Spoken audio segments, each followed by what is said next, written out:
Paul appelle Christ le Seigneur de gloire, 1 Corinthiens 2,8. Parce que Christ a glorifié le Père en accomplissant sa volonté dans l'obéissance à travers la souffrance. Le secret de Christ doit être celui de l'Église. Nous édifions suivant le plan en apportant la vie au corps. C'est par la vie que le modèle se constitue, se forme dans les croyants, les pierres de cette maison.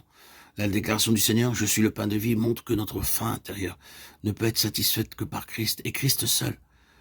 Matériellement, le pain répond aux besoins du corps, le satisfait. De même, notre pain, c'est Christ, en faisant sa volonté, en désirant l'accomplir, considérant comme le plus grand de nos privilèges, non seulement de la faire, mais de la rechercher avec joie pour toute chose. C'est ainsi que nous expérimentons qu'il est le pain de vie, que nos besoins sont satisfaits et comblés. Beaucoup de croyants ne sont jamais satisfaits ni vraiment heureux, et craignent la fatigue. Mais quand le Seigneur rencontra la femme de Samarie, il nous a dit qu'il était fatigué du voyage. Cependant, à ses disciples, il déclare ma nourriture est de faire la volonté de celui qui m'a envoyé et d'accomplir son œuvre. Jean 4, 34. En s'entretenant avec cette femme, en l'amenant à la foi, la vie du Père le nourrissait et le renouvelait alors qu'il accomplissait ce service. Et parce qu'il faisait la volonté du Père, son homme intérieur était vivifié, rafraîchi par les eaux vives de la vie et son corps était fortifié.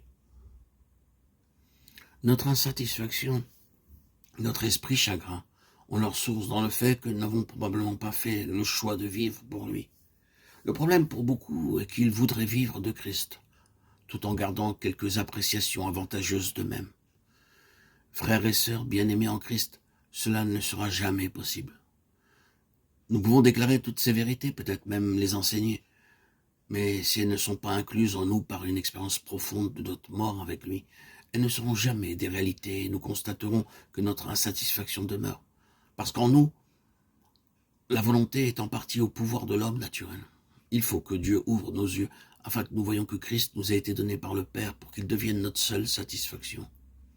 Personne et rien en dehors de lui ne peut combler nos besoins et nous faire vivre dans une continuelle et permanente satisfaction. Christ, la lumière du corps. Jésus leur parla de nouveau et leur dit, je suis la lumière du monde. Celui qui me suit ne marchera pas dans les ténèbres, mais il aura la lumière de la vie. Jean 8, 12. Le Seigneur fait ici cette déclaration, je suis la lumière. Le pain est naturellement pour nourrir et la lumière est indispensable pour voir. Cependant, la deuxième partie de ce verset met en évidence que nous devons le suivre pour qu'elle se manifeste. Bien que nous soyons nés de nouveau, nous ne pouvons pas dire qu'en expérience, Jésus est notre lumière. Mais ce que nous savons, c'est que nous avons la vie.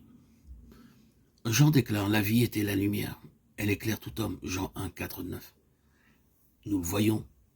Nous ne pouvons pas dissocier la vie et la lumière. La lumière est dans cette vie et la vie est en Christ seul. Ainsi Christ est la lumière, parce qu'il est la vie. Je suis le chemin, la vérité et la vie. Jean 14, 6. Le psaume 36, 10 déclare, car auprès de toi est la source de la vie. Par ta lumière, nous voyons la lumière. Or, la lumière nous est donnée par le Saint-Esprit afin que nous voyions Christ, notre lumière, par une révélation du Saint-Esprit. Voir, c'est le fait, la vision est ce que nous voyons.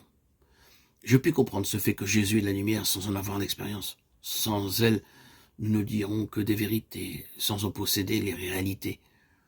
Job avait entendu, mais ce n'est que lorsqu'il vit qu'il se condamna pour ce qu'il était en lui-même.